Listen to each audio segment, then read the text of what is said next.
My name is Laura Barakaw, and I am Executive Director for Policy and Strategic Alliances at Verizon. It's a pleasure to be here with all of you. We're going to go ahead and get started. On behalf of Verizon, I want to say thank you to Javier Palomarez. He's the President and CEO of the U.S. Hispanic Business Council, as well as his incredible team for this partnership. I've seen a lot of organizations do work, and USHBC is an organization that really looks at things from every angle, whether it's policy, media, stakeholder engagement. They do everything to kind of support small business owners. And I want to just also recognize our chairman, Williams just walked in, and we have Representative Gil Cisneros that's also waiting for me to finish my remarks. So I think I need to hurry it up. So thank you so much, Chairman and Representative Cisneros, for being here with us today. I know that you are very busy, and we greatly appreciate the leadership and support that you show for our small business community. So many of you know small businesses make up 99% of US small businesses. I had to double check that because that number just seems so high. That's over 36 million small businesses. 1 in 4 new businesses across the US is Hispanic owned.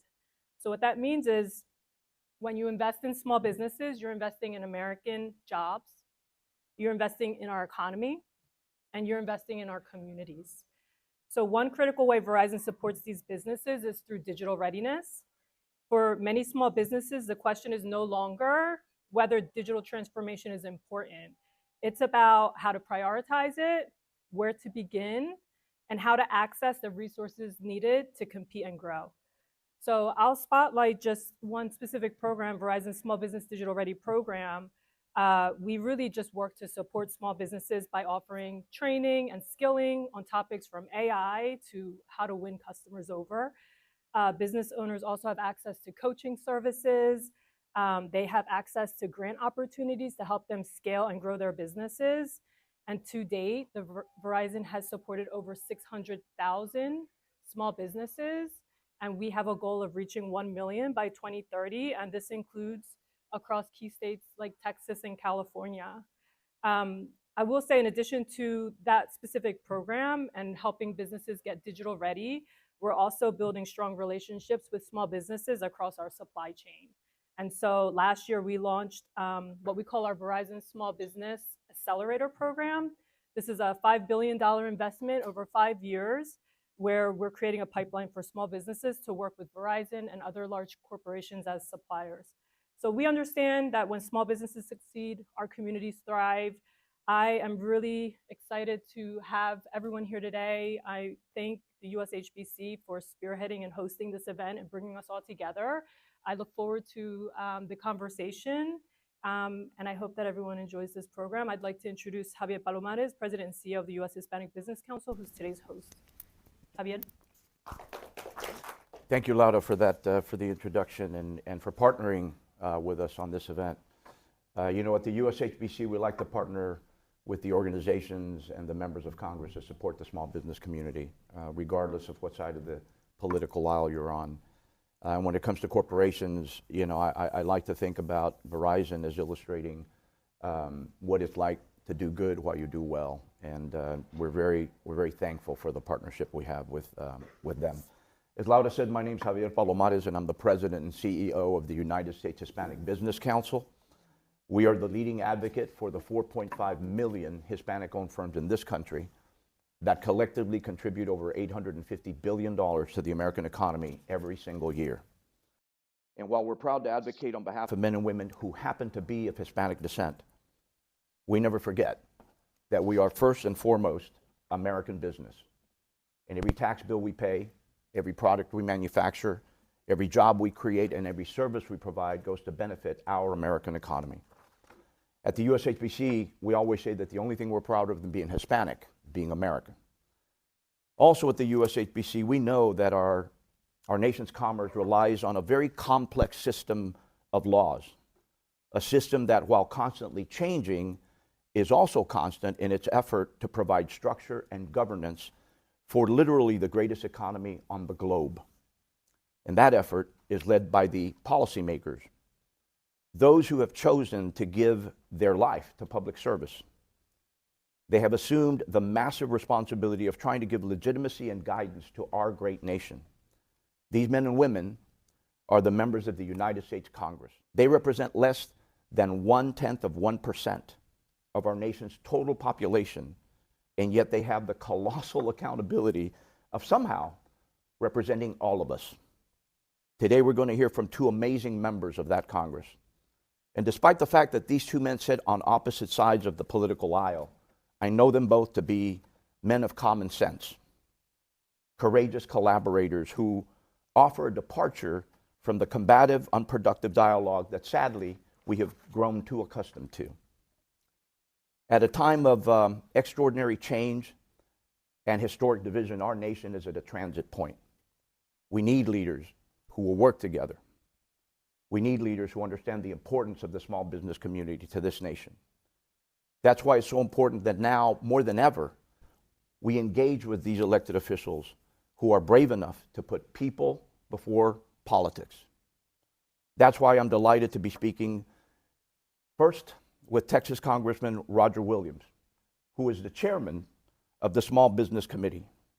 Now, I've worked with the congressman for over a decade now and know him to be an unwavering defender of the small business community. I've come to know him over the years, not just as an outstanding legislator, but as someone who understands the small business issues from the inside out. And that's because Congressman Williams has himself been a business owner. He started a business, he's headed down, I think now to the 4th generation of his family. By the way, being run by young women. He understands firsthand the challenges and concerns of our small business community. That's important because unlike many career politicians, the congressman's work is informed by frontline experience, not conjecture. He had to navigate the complex regulatory systems that too often burden the small business community. He has had to risk his livelihood, investing in himself and his family and his business. And he's put all of it aside to serve his nation. This to me is illustrative of an increasingly rare type of leader in DC.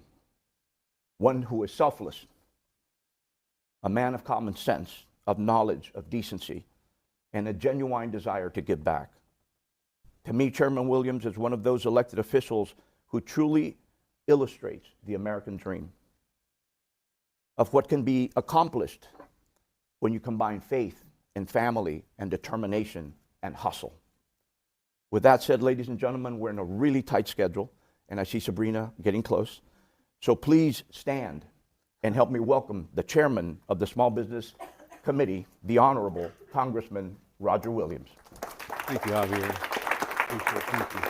The congressman is an accomplished collegiate baseball player. And by the way, I think has managed the Congressional baseball team who beat us Democrats this year. What was the score? Well, my background is, first of all, I didn't know he was talking about me, that introduction. I kept looking around saying, who's he talking about? But no, I played baseball at TCU. That's what he's referring to. I played with the Atlanta Braves organization for several years. And but been a baseball coach at TCU. And then what he's referring to is coaching the Congressional baseball game, which is a big deal up here. It's been played since 1911. And we are dominant as Republicans. We had 40,000 people there this year at the ballpark. You might have been there. It was 40,000 people and raised almost $4 million in charity for Boys and Girls Club and some others around here. So it's a good deal. Y'all should come next year. Take a day off. It's hard for small business owners to take a day off. I get it, but if you can come up, that'd be a great deal. That'd be good. I know you're in a very tight schedule. By the way, both of these members had to change their schedule at the last minute to be with us today, and I apologize for the last minute notice, Mr. Chairman, but let's jump right into it. Yeah. I want to talk to you about workforce development. I know you personally, and I know that the American worker is always front and center in your work and how you look at issues, and it informs everything you do. But, you know, the nation finds itself, you know, as technology improves, companies are becoming more efficient, and sometimes the demand for certain workers declines. And you've always said that innovation and advancement are fine, but they should be coupled with workforce development. if we look at just the tech sector and just a handful of the tech players, there have been 450 layoffs in America in this year in the tech sector alone. And that's impacted about 167,000 American workers. Some notable large companies that have announced layoffs include Verizon, Google, Meta, Microsoft, AT&T, which by itself, AT&T laid off 30,000 American workers. There was a time when that would have been shocking to us, but it just happened almost overnight. Now, the difference between Google, Meta, Microsoft, AT&T, and Verizon is what they did with those departing employees. Only Verizon out of all of those set up a $20 million reskilling fund, they call it, to train their affected employees on the skills of the future, to include the use of artificial intelligence. None of the other companies, not Meta, not Google, not Microsoft, not AT&T, they didn't do anything in comparison to what Verizon did. And it's part of the reason we're working with them here today. So my question to you, sir, is as America races toward the next iteration of the modern economy, I know you grapple with that every single day. One critical impacted, part of that economy is artificial intelligence and what it's creating and the challenges it's creating for the American worker. But how can the American workforce of the future be prepared, and what do we need to be doing to make sure that American workers have a home, they have the skills for the future, so that we can continue to compete on a global basis? Well, that's a great question. There's a lot into that. When you talk about competition and worldwide, we have to be the leader of everything. We can't be following. AI is a huge deal. We had a hearing yesterday on the AI business, and it was a great hearing. With good, we want good AI. We want and we want to keep from having and safe from bad AI. So we're on a learning process on that. But when you come talk about workers, and you talk about, what you all did with your workers and retraining, that's great. I can't speak for those big companies, but I can speak for Main Street. I can speak for small business. I'm an auto dealer. I employ about 300 people. Been in business a long time, as you said. But what I can do is I can help promote and want to promote jobs that may not be taken by AI. AI is going to take some jobs, right? Mm-hmm. But there's some jobs not going to be taken by AI, and we really focus on that. And what is that? It's plumbers, it's welders, it's carpenters, it's nurses, it's salespeople. Those jobs will always be around. Mm-hmm. And we need to do a better job in training these kids. We have 100,000 kids dropping out of school every year, 100,000 in the 9th grade in Texas, 100,000. And these are kids that are losing hope for some reason. They can't be a lawyer, they can't be an architect. We got enough of those people, okay? But we need to show them that no, you can be a welder, carpenter, plumber, you can get trained, you can hire your friend, you got a business going. And these are jobs that we all need and will never go away. And so I'm really focused on Main Street jobs, Main Street applications, and these trade skills that we sorely need, because you can't close an economic circle. You can have the best taxes, you can have the best workforce, you can do all that, but you can't close the circle until you have welders, plumbers, carpenters. Absolutely. And there was a time in our history where that was a fine profession. That was a great profession. Does anybody call the plumber and say, "What are you going to charge me? I need you to come over here"? That doesn't happen. People discount me all the time on cars, but nobody has to price the plumber, the welder, the carpenter if you need them, right?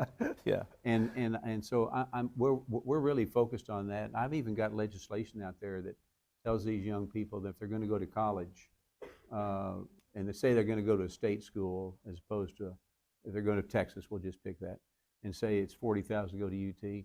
Before he signs up and pays UT, they've got to show him what the cost is to go to trade school.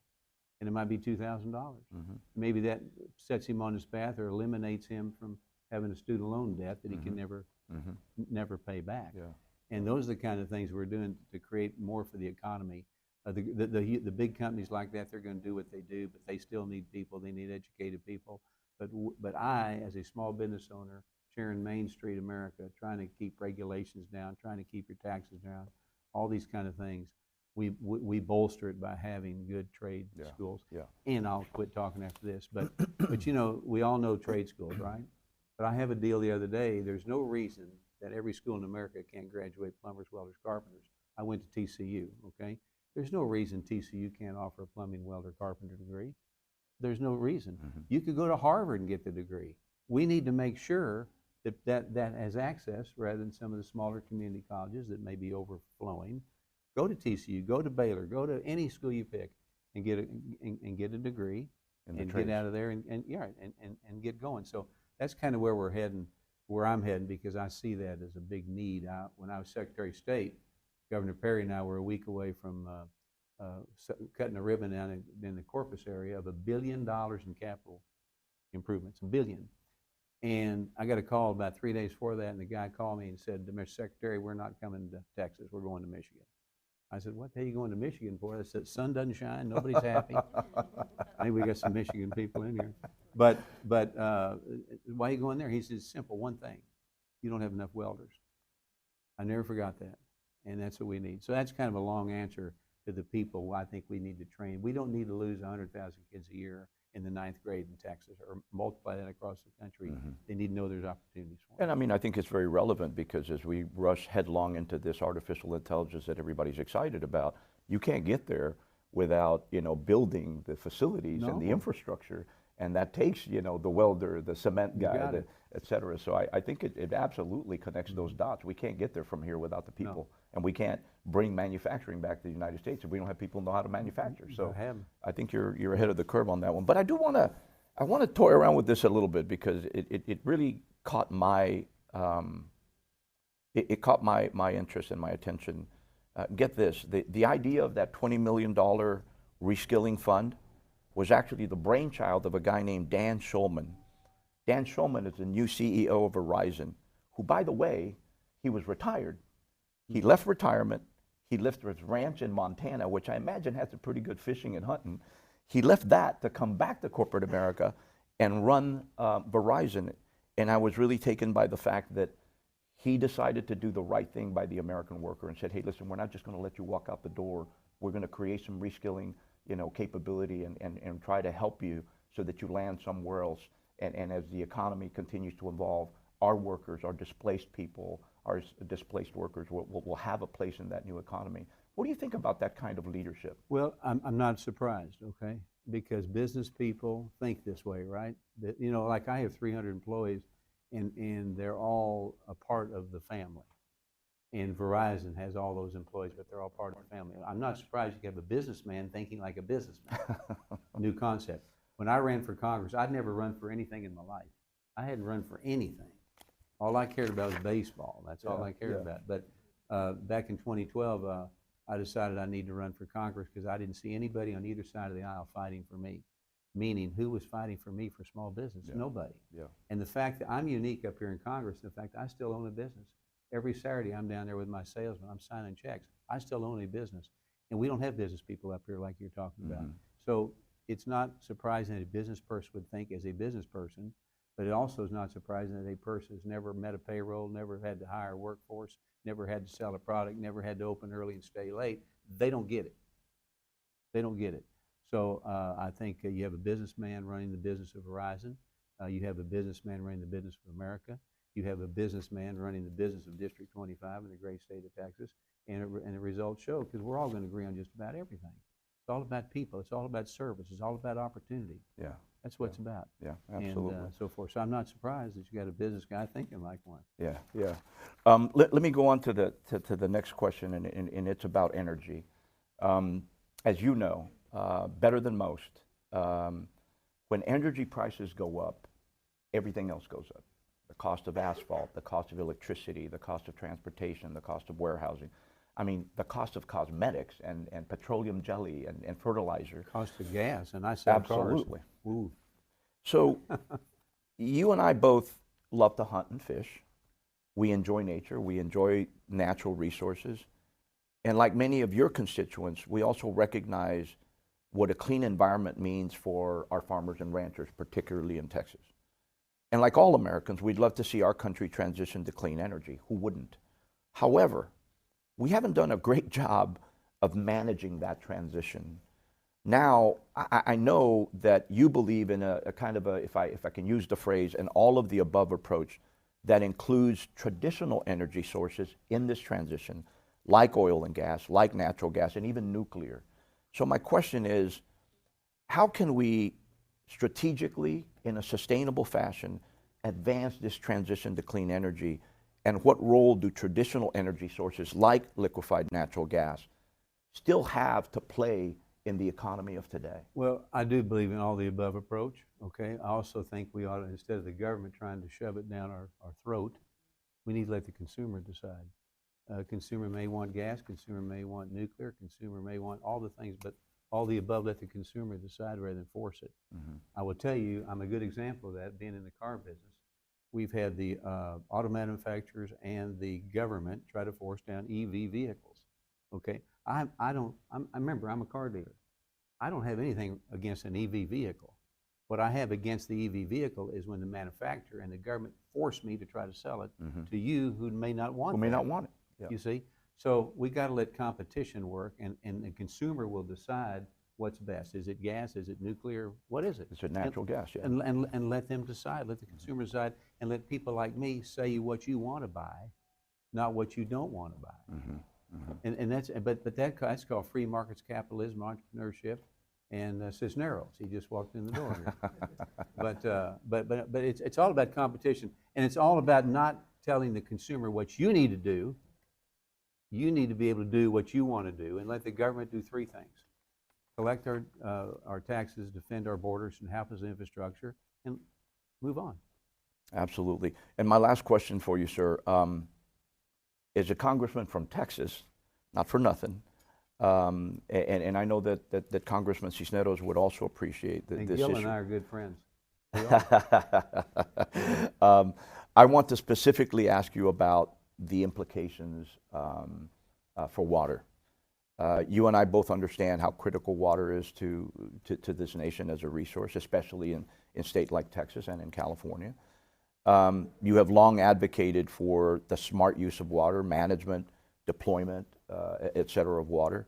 So my question is, how can we leverage intelligent infrastructure, innovative tech, even artificial intelligence, to better manage this country's needs around water?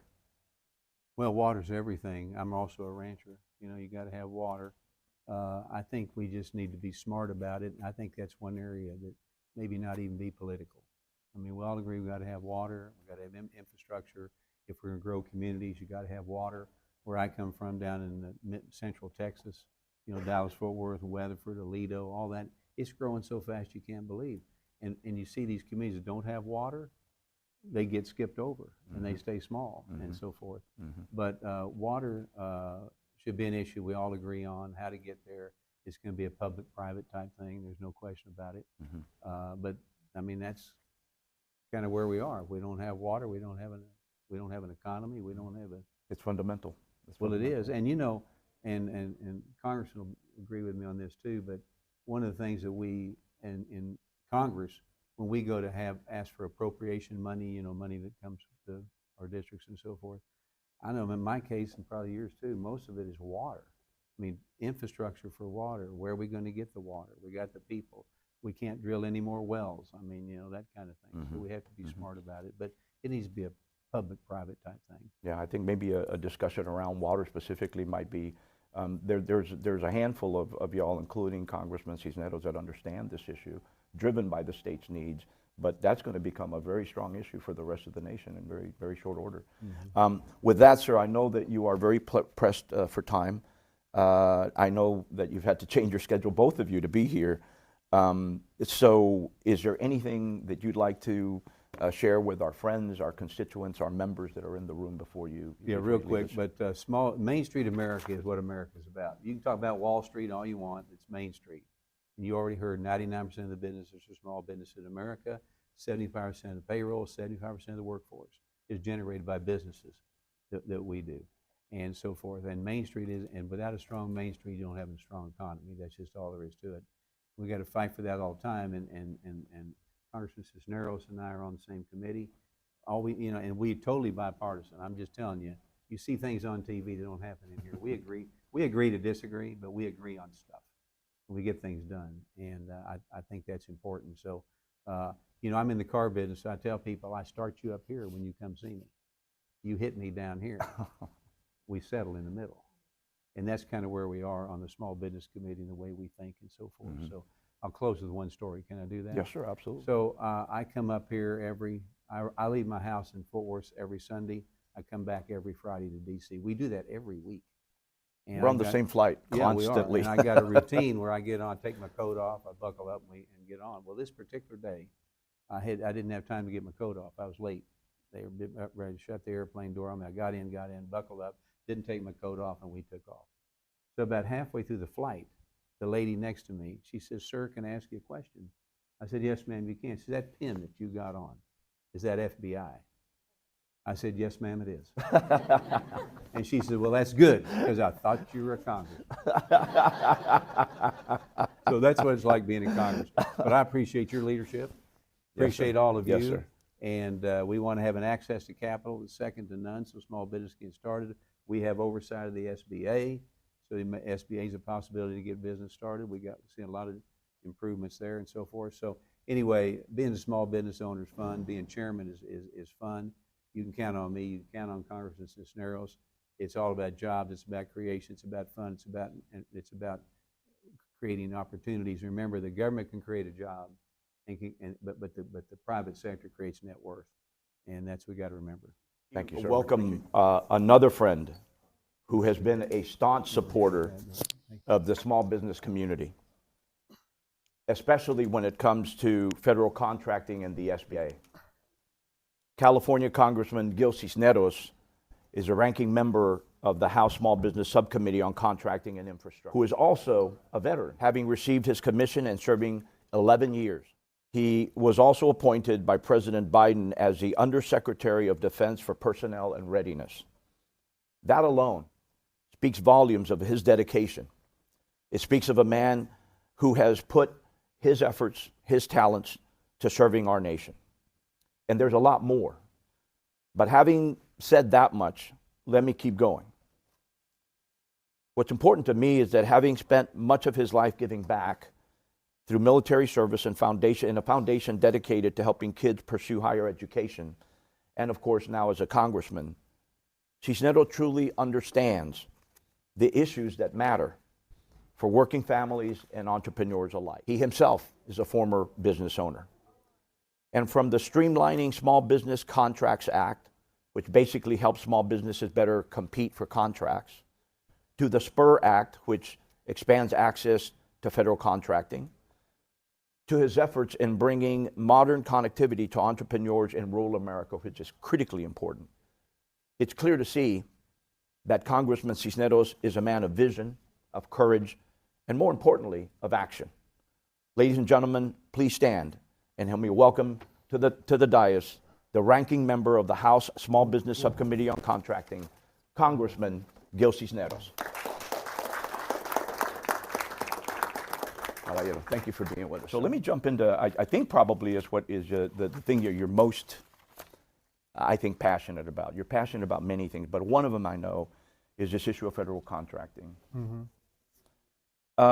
I think we all understand that the federal government is the largest buyer in the world and the largest market to compete in.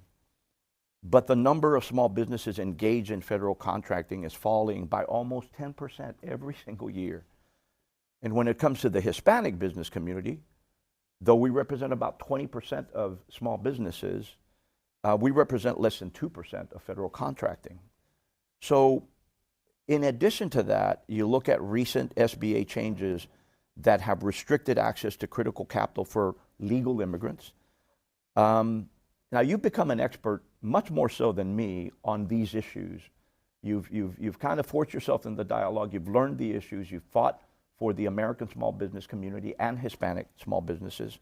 So my question is, as someone who has invested a lot of your time to address the lack of small business participation in federal contracting, what more can we be doing? What are we doing right? And perhaps more importantly, what are we doing wrong? Well, thank you for having me today, but let me say I'm far from an expert. But, what is happening is and you can look at like you said, right, I'm the ranking member of the federal contracts there on the department, actually on small business committee, the ranking member there, but I also serve on the Armed Services Committee. I think you all know, if you're listening to the news, right, that they want to push a budget now around $1.5 trillion. It goes higher and higher every year. And while the pie is getting larger, the portions cut out for small businesses, as you said, right, is becoming smaller and smaller. And that's not, that is not the way we want to go, right? Because small businesses where innovation is, right? Those are the guys, the entrepreneurs who are being innovative and being creative and are coming up with new ideas. And so we want to be able to fund them and to pursue them and help and support them so that they can create this new innovation.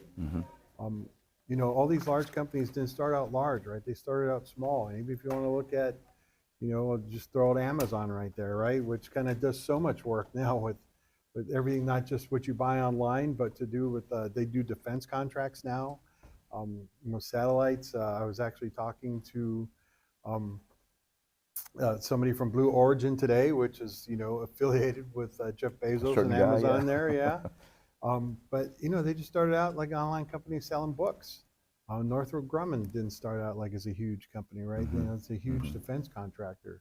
But we need to foster these ideas. We need to support them. And it's unfortunate that I think this administration has kind of looked at communities of color and looked at women-owned businesses and even veteran-owned businesses to kind of see them as somehow, because they've earned a federal contract, it must have been because of a handout, right? Which is not the case at all. If you're earning a federal contract, you're being, driven through the ringer there. There are a lot of hoops that you have to go through in order to earn that. So nobody's giving anybody anything. That's right. That's right.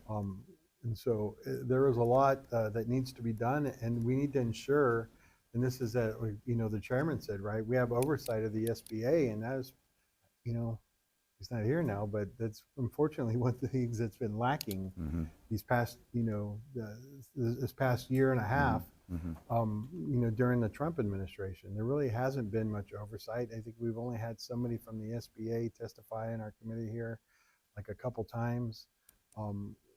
And it is something that we need to do more of, right? We haven't even had, like you said, I'm the ranking member on the contracting subcommittee. We haven't had a committee hearing this whole year. So how is that oversight, right? So there's a lot that needs to be done. There's a lot that Congress should be doing, I think, when it comes to oversight, to ensuring that we are kind of doing the things that need to be done to make sure that the SBA is actually serving small businesses, that we are enforcing the laws. But unfortunately, I think a lot of it's just not happening right now. Yeah, I'm particularly myself concerned about the recent moves to limit access to capital for individuals that were not born in the United States. On the surface, it sounds like, well, how impactful would that be? And I've certainly and will continue to raise the issue with the administration. I was put off by the fact that they assumed that I was attacking the issue because I'm Hispanic. And I reminded them, I'm more American than you are, but I'm a businessman. And if you look at it, if that rule was in place 40, 50 years ago, we would have no AT&T. Right. We'd have no Bank of America, I'm trying to write the notes as you're talking. AT&T, Bank of America, eBay, Google, Nordstrom, Verizon, Tesla, and the list goes on. All created by somebody who would have fallen under that definition and would not been able to get a grant or a loan from the SBA to start these businesses. And in fact, 45% of the Fortune 500 in this nation were started by an immigrant or the child of an immigrant. So to me, it has nothing to do with race. It has to do with innovation. It has to do with job creation and the richness of our economy, which is fed by people who come from different places, who have the energy and the creativity to create these amazing companies. Can you share a little bit more your thoughts about that particular move? Well, I think that was unfortunate. It wasn't something that I supported, right? I think to your point, exactly. Immigrants come here and they help drive innovation, right? And ideas. I can think of two brothers that I met that came here, started a business, in their business, right? In their business, they employ people, they pay taxes, they're contributing, right? They're using suppliers that they're buying their products from other people, which are helping their businesses. Yeah. So they are making a positive impact that they did, right? And Contributing now is the they're word. contributing, yeah. But unfortunately, the way that they kind of wrote this bill is like anything. If you're not an American citizen, you can no longer get capital. And if anybody, just a small portion of your business is owned by a foreigner, you're automatically disqualified. So even if you are an American citizen, but you are married to a foreign national, you no longer qualify to get capital anymore, because now your spouse is owns 50% of your business, Right. is not eligible.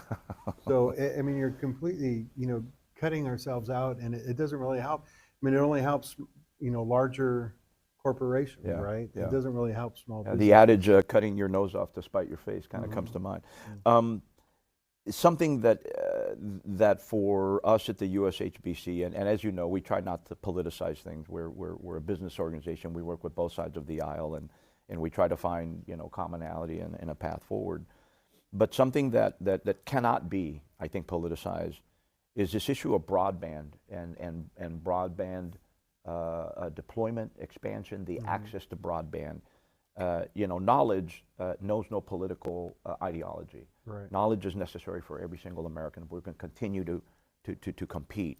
And I know that you've also done a lot of work on broadband expansion and particularly rural connectivity. And we've seen a lot of movement and investment from the private sector, to include our friends in Verizon. In fact, their recent merger with Frontier Communications, which we supported because we knew that a merger of that sort would help enhance access to broadband, lower prices, create better infrastructure, create jobs, and ultimately end up serving Americans in rural communities because they got access to that broadband. So my question to you, and you know how important broadband is to running a business because you're a businessman yourself. So the question is, why do you think that broadband connectivity, particularly in areas that are rural, is so important? What are we missing that has caused us to get to a place where rural Americans that play by the rules, they're American as you and I, have a difficult time literally just accessing the internet? And what can we do better? I know what you've done, but can you tell us a little bit about that issue? If you were to go anywhere in the United States today, right, and kind of see, you go to a home that doesn't have running water, doesn't have electricity, you would just kind of freak you out. Yeah, it would be a bad. But broadband is basically the new utility that is basically needed by everybody. You cannot survive without it. Not only, like you said, to run your business, right? Because now, I mean, to be honest with you, I can't even think of the last time I used cash. Now you do everything as credit card transactions. You go and you charge it, right? That's all running on broadband. All the computerized. When you go into a restaurant, everything's computerized now. Your reservations, it's all run by broadband. It's used by every business here. Homework assignments are now on right. the internet. Education, which was horrible during COVID. You had kids going to like coffee shops or Taco Bell. I remember reading one story about a mom took her kids to Taco Bell, sitting in the parking lot trying to get the broadband so they could do their homework. It is something that is needed now for everything. And so it is a basic utility, and we need to kind of treat it like a basic utility, and everybody should have access to it. You would not let somebody go or a community go without electricity, and now broadband needs to be kind of thought as the same way. It is something that should be available to everybody, and it should be something that's made affordable to everybody, and it should be something that it should not even be a second thought anymore as to whether or not you can have it or not. It is, our lives run on this thing right now, right? Yeah. And so whether it's self-service or, or your Wi-Fi, you need that in order to get around. And even doing business with the government now, so many of the applications and things that you need to fill out to file for things are all online now. Yeah.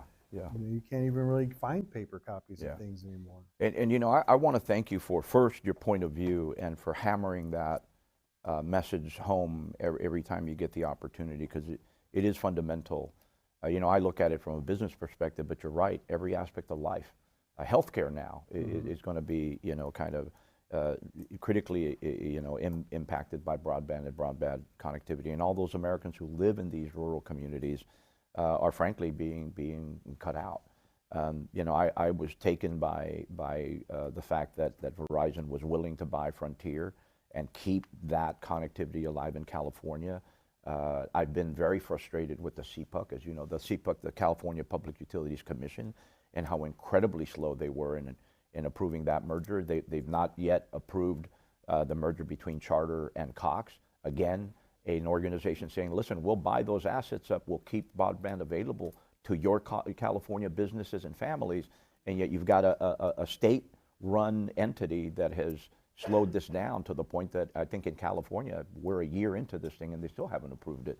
I wish they had your sense of A, understanding how important it is to communities, and B, sense of urgency to getting the thing done. So I encourage you to continue to fight that fight, because we need you in the ring. Yeah, you know, we'll continue to keep fighting and fighting, and we want those things as long as they're making sense to the consumer, right? Yeah. You know, I'll be talking to Verizon later on about bringing my FiOS cost down there, right there, my cable bill. I think I know somebody you could talk to. As well as my cell service, right? But you know, those should be the added benefits of it too, right? Yeah. With these mergers, things should become more affordable. They should become more accessible. Yeah. To individuals, and that's what we. Let me move on, because coupled with broadband is this whole broader notion of innovation. I'd like to talk about, you know, innovation and empowering small businesses to create the next new ideas and the next new technologies.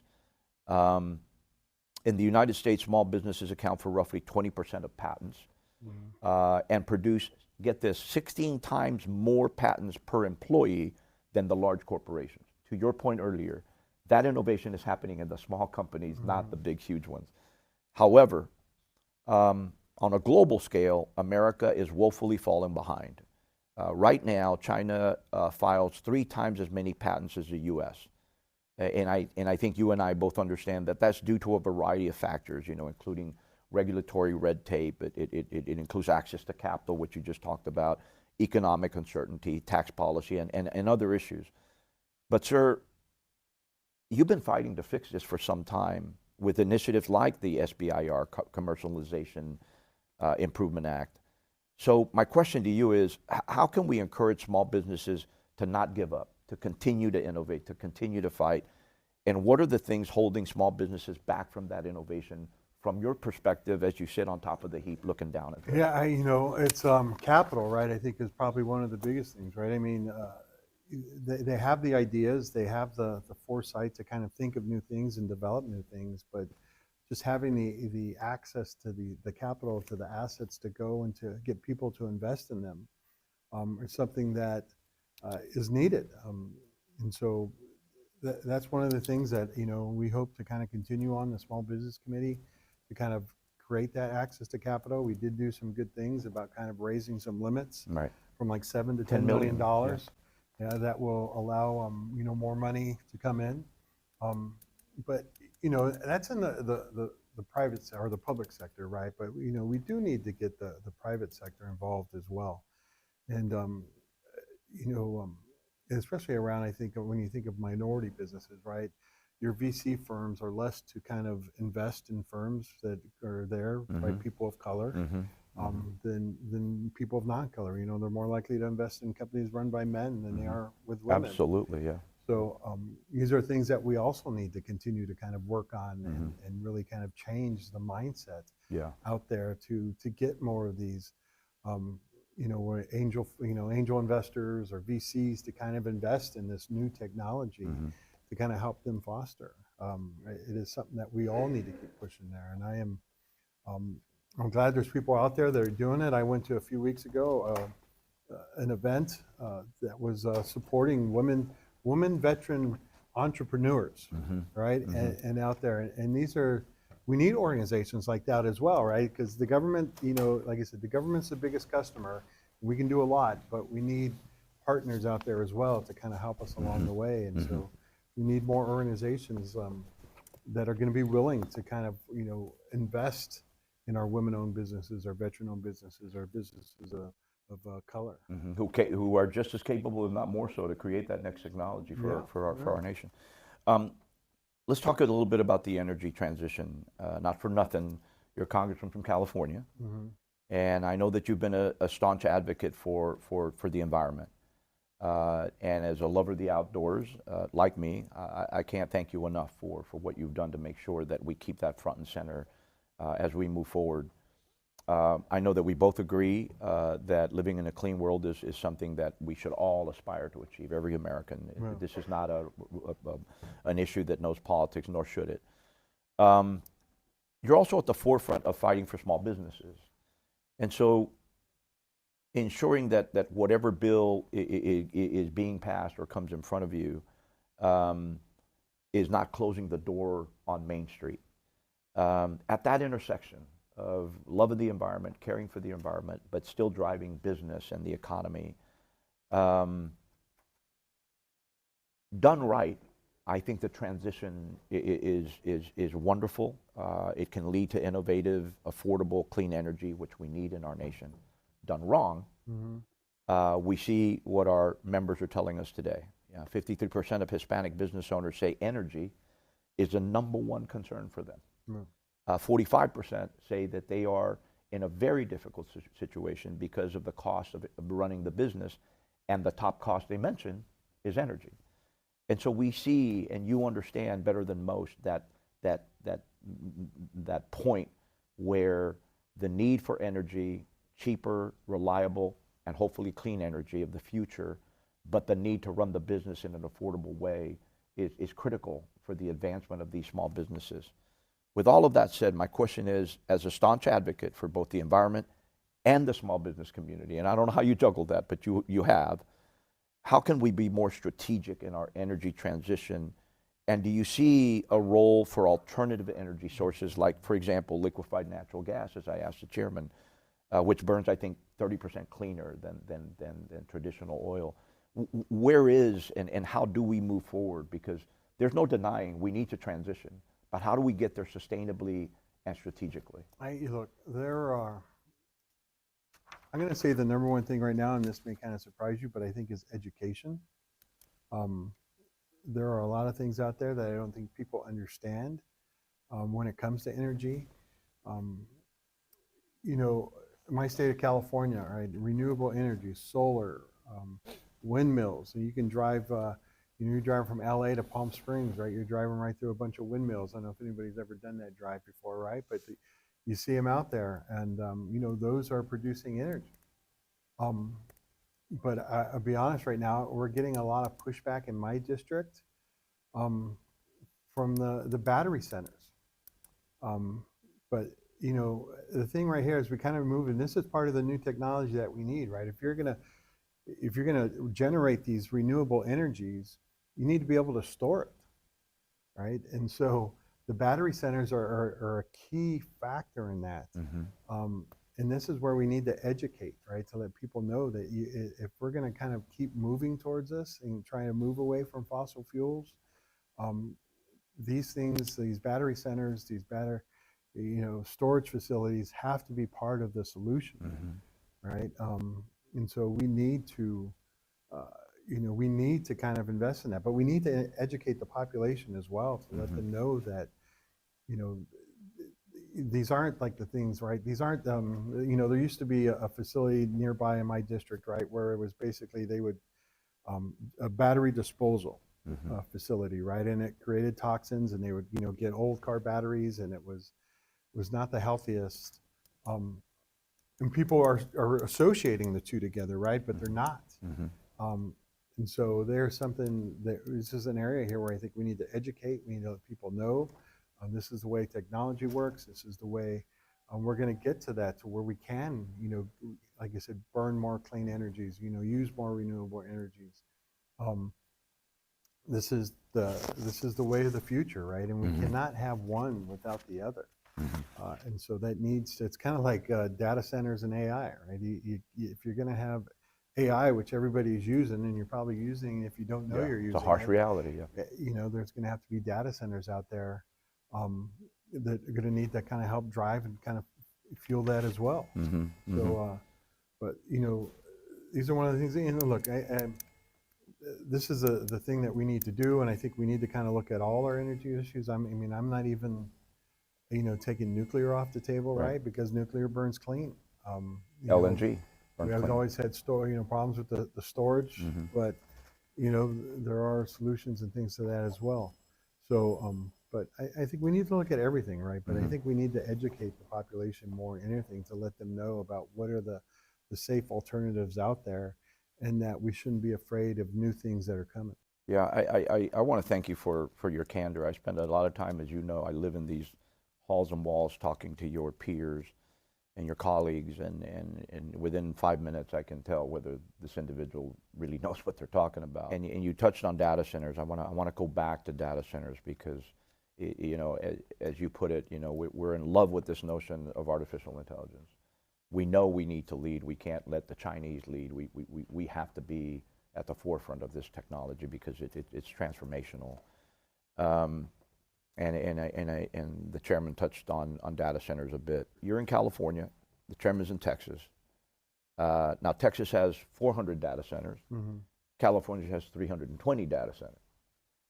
And I think the issue for me, and I'll ask you, how can we balance that critical need to deploy more data centers if we want to get there to full deployment of artificial intelligence, with the responsible use of natural resources, and particularly for me, the needs of rural and local communities where these data centers are likely going to be built? Yeah, I mean, we can't do it on the back of communities, right? I think if corporations are going to build these, they have to take the responsibility, especially of the cost of them, you know, the use of the water, to find alternative uses for water. And there is new technologies that are kind of being developed with those right now, right? I think one of the things, and I was reading about what they're doing in Texas, and you mentioned the chairman there, right, is they're using some of the disposable water from oil drilling to kind of help use some of the, rather than kind of just doing nothing with it, right? They're taking this, you know, dirty water that can't be used for anything else, but they're using it to cool some of the data centers, right? So, I mean, we need to keep developing these new alternatives and things, right, to kind of do it, right? You know, one of the things that we always hear from people in our community is the high electrical cost, right? If, well, we know if these data centers are going to come, they're going to drain the source, right, the resource, and all our drive the electric prices bills up. are going to go up, right? And we can't allow that as, you know, elected officials, government officials, whether at the local level or at the federal level, for that to happen. And I think that's, you know, one of the things, and we had a hearing about this actually a couple days ago in the small business community. Actually, it was yesterday, about AI. And, you know, we need strong federal policy, but we need to make sure that the states have a role in this too, to kind of be the guardrail to not just allow these companies to come in and do everything they want, or do anything they want. You know, because I think it is the states, and especially in my state, California, we're not going to let these companies get away with, you know, getting away with lower costs for them, but you know, now everybody else, the public, is going to have to pay higher costs. You know, we can't allow that to happen, and that's why I think states need to be involved. You know, I hope that we can continue to count on your leadership on that issue, because it's, as you said earlier, you can't get there from here. These two are inextricably tied, but we need, you know, thoughtful leadership that is willing to stand up and understands the issues from both sides. So I'll look more to see, you know, how we can help and partner with you. It is something that, you know, look, you keep hearing a lot of people are saying this now, but you know, it's here, right? AI is here. This new technology is here, and it's like, okay, well, how do we deal with it? How do we deal with it, right? And like I said, it should not be on the back of the consumers, and we need to make sure that we kind of, you know, do allow laws that allow the innovation to expand and grow, but you know, it shouldn't be done at the cost of the consumer having to pay higher costs. Absolutely, absolutely. And my final question, You have recently spent time in the kind of the healthcare arena, which is another of the biggest challenges for small businesses. As a former business owner yourself, you know a company's biggest advantage and most valuable asset is not its finances, it's not its marketing, it's not its technology, it's the people. Without affordable health care, we cannot afford to take care of our most precious resource. Unlike big corporations, you know that small businesses have to go to the open market to be able to purchase health care insurance for our employees. I have to do it for my employees. At the USHBC, we fought hard to restore the Affordable Care Act healthcare premium tax credits, which, as you know, enabled small businesses to provide affordable health care for their employees. Unfortunately, since the premium tax cuts credits have expired, as you know, insurance premiums have gone through the roof. And now small businesses are really challenged to try to provide a very fundamental need for the American workforce. Now, this is important because, as Lauda pointed out earlier, 99% of the businesses in this country are actually small businesses. It's important because it is those small businesses that create 70% of the net new jobs for this country. If we have an amazing economy, it's because we have an amazing small business community, as you well know. Amid the fallout and the confusion and just the challenge that we see around healthcare, my question to you is, help us understand what the challenges are in fixing the American healthcare system, and share aspects of your action plan that would address rising costs and the dwindling number of Americans with insurance, because it is at a crisis level. No, it is, and I mean, healthcare is at a crisis so many levels, right? The rising cost, right? And I used to, when I was at the Pentagon, the Defense Health Agency fell under my purview, my area of responsibility, and so it was. I talked more about healthcare than I ever thought I ever would, but it was, you know. It's fundamental. Yeah, you know, and it's a little different there, right? But our cost, you know, every year would get higher and higher to the healthcare that we had to provide to our service members and their families, as well as our retirees. And so it was something that we continually had to deal with on a regular basis, right? But, you know, we need to kind of do I mean, there's no way to give you a simple answer to say, okay, we're going to do this, this, and this in order to kind of fix the problem. But, you know, the thing that this administration did as far as cutting the subsidies and things that you mentioned, right, are going to have a devastating effect. And, you know, and after November, when they passed well, you know, what they called the big beautiful bill, we called the big ugly bill, which now they're trying to change the name of it and kind of refocus the attention on it because it wasn't working for them. But they, you know, a lot of the cuts that they made to healthcare are going to take place in this November at the end of this year. It's even going to help. Cost is going to rise even more. And so it's unfortunate that they did that, or they felt the need that they needed to do that. But so we need to work to kind of reverse that, right? We need to put the subsidies back in. We need to go back and try and work to kind of correct some of those wrongs. But I think one of the big fundamental things when I talk to like healthcare agencies or I talk to doctors is we have got to start focusing on preventive care, right? You know, I went and visited a hospital in my district, and we were talking about it, right? When people start using an emergency room for their health care instead of going to the doctor, you know, the average doctor visit costs about $60. If they're going to the emergency room, it's $1,500. I mean, that's a huge difference. And they're going to the emergency room because they postpone that care. And, you know, they're putting things off, you know, and so things that they could have saw, maybe they could have got some of the preventive care. Some antibiotics could have maybe taken care of it, but now they've kind of let things go and linger, and it's just gotten worse and worse and worse. So we have got to focus on preventive care in our communities. We have got to make that the factor to kind of to get people to have a primary physician, to make sure that they're going to a doctor, to make sure that they are getting treated and getting treated for things like, whether it be like in our community, high blood pressure, right, is the number one thing in the Hispanic community, right? That can be a big killer for a lot of us.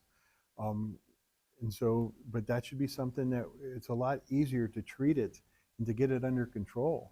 Mm-hmm. The same thing with diabetes too, Mm-hmm. right? To Mm-hmm. get it under control than it is to kind of have to deal with the side effects from Right. it later on. Right. And this is an area we have got to change dramatically in order to help get healthcare costs under control. Yeah, and it's funny you mentioned obesity and diabetes. You know, the very few understand between first lifestyle, then obesity, Mm-hmm. then diabetes, and then diabetes is the leading cause for kidney failure. If you look at the preponderance of kidney failure in the Hispanic community, a Hispanic in America today is 300% more likely to have kidney disease that was driven by that diabetes than a white American. An African American has a 400% chance, a greater chance of having kidney disease because of the diabetes and the obesity. That's driven predominantly by lifestyle, and you know, the challenges that we're having in terms of getting treatment that is effective, that helps these people. People literally are dying because they cannot get the help they need and the treatments that they need. We got to ensure they get the treatment, and we got to make sure that the prescription drugs that can treat these as well as are available. My parents had some times where they were struggling and they didn't have insurance. And I remember my dad driving down to Tijuana. You know, he would go like once a month to go get, because he could get it over the counter there, and he could get a lot cheaper than what he would have to pay. Not for the same reasons you and I were going to Tijuana tonight, I suspect.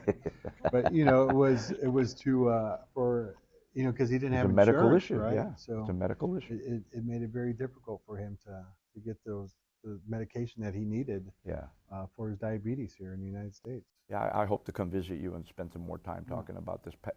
You know, I think it's an epidemic level in the Hispanic and African American community. Let me close this out. Congressman Cisneros, what you shared today wasn't just policy. It's proof. Proof that leadership still exists in Washington. Proof that someone can spend a career in public service and still show up with substance, real answers instead of talking points or hyperbole. That matters, because behind many of the people in this room is a payroll that needs to be met, a family depending on us, a dream we bet everything on. The luxury in the small business community of gridlock. We don't have the luxury of politicizing issues. We need leadership.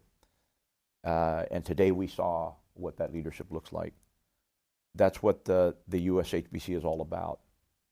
We're not left, we're not right, we're about going forward. And it's leaders like you that remind me that forward is still possible. So from everyone in this room, thank you for your time. I know what you had to do to get here.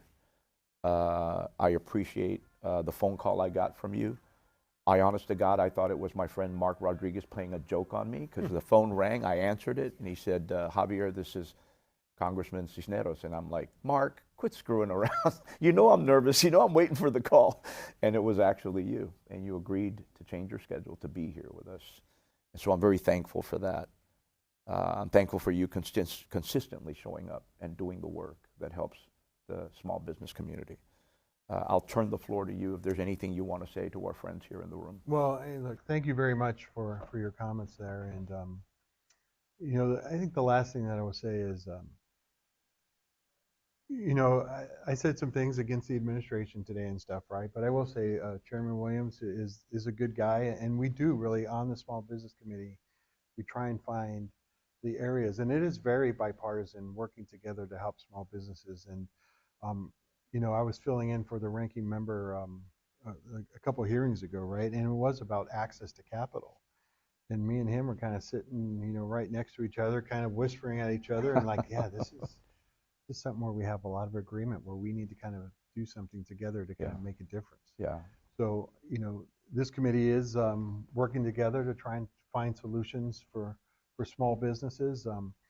We're not going to agree on everything, but I think we do agree on a lot. And where we do find agreement is where we try to find a path forward to kind of help our small businesses out there. Because as you said, small business is really what's driving the economy here in the United States, and it is the backbone small business is the backbone of our economy, right? Yeah. And if we're not gonna, we're only gonna go and thrive as far as our small businesses do.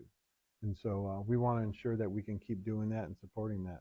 I'd love to hear a member of Congress say it just like that. Ladies and gentlemen, please help me thank Gil Cisneros, the Congressman from California. God bless you, sir. Thank you very much. Thank you. Appreciate you.